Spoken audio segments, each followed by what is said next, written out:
Praise the Lord. கர்த்தர் உங்களை ஆசீர்வதிப்பாராக. இந்த நாளில் இந்த ஹெவன்லி வாய்ஸ் மூலிமா ஒரு வசனத்தை நாம் தியானித்து ஆண்டவருடைய சமூகத்தில் நாம் கடந்து செல்லலாம். 2 20ஆம் அதிகாரம் 26ஆம் வசனத்தை நான் வாசிக்கிறேன்.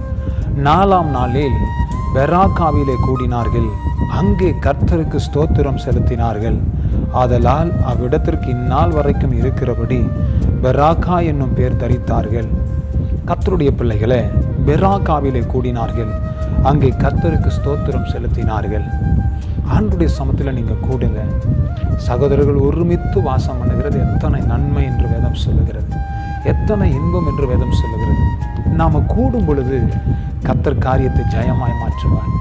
நம்ம ஆண்டவருடைய சமத்தில் ஒன்று கூடுவங்க, ஒரு பெரிய ரிவைவலை கர்த்தர் தேசத்தில் தருவார். பெராக்காவில் கூடினார்கள், அந்த இடத்துல கர்த்தருக்கு ஸ்தோத்திரம் செலுத்தினார்கள் என்று வேதம் சொல்லுகிறது. ஆண்டவருடைய சமத்தில் கூடுவோம், கர்த்தருக்கு ஸ்தோத்திரம் செலுத்துவோம். வருகிற நாட்களில் SABCயில் ஒரு முகாம் இருக்கிறது. நம்ம எல்லாம் ஒன்று கூட போகிறோம், ஒரு பெரிய எழுப்புதலை பார்க்க போகிறோம். யாரும் மிஸ் பண்ணாதீங்க, வந்துருங்க, ஒரு எழுப்புதலை பார்க்கலாம். கூடுவோம், பெராக்காவில் கூடி ஸ்தோத்திரம் செலுத்துவோம். கர்த்தர் எழுந்தருளுவார். யுத்தமில்லாத ஒரு இளைப்பாறுதலை நமக்கு ஆண்டவர் தருவார். பெரிய காரியங்களை செய்வார். ஸ்தேவானை போல, அப்போஸ்தலனை போல, பிரியமானவர்களை வேதத்தில் எலியாவை போல, எலிஷாவை போல, தானியல்களை போல, ஆண்டவரே சாத்ராக் மேஷாக் ஆபேத்நேகோ போல, யோசேப்பை போல கர்த்தருக்காக எழுமணும்னு ஆசைப்படுறீங்களா? பெராக்காவில் கூடுவோம், வாங்க.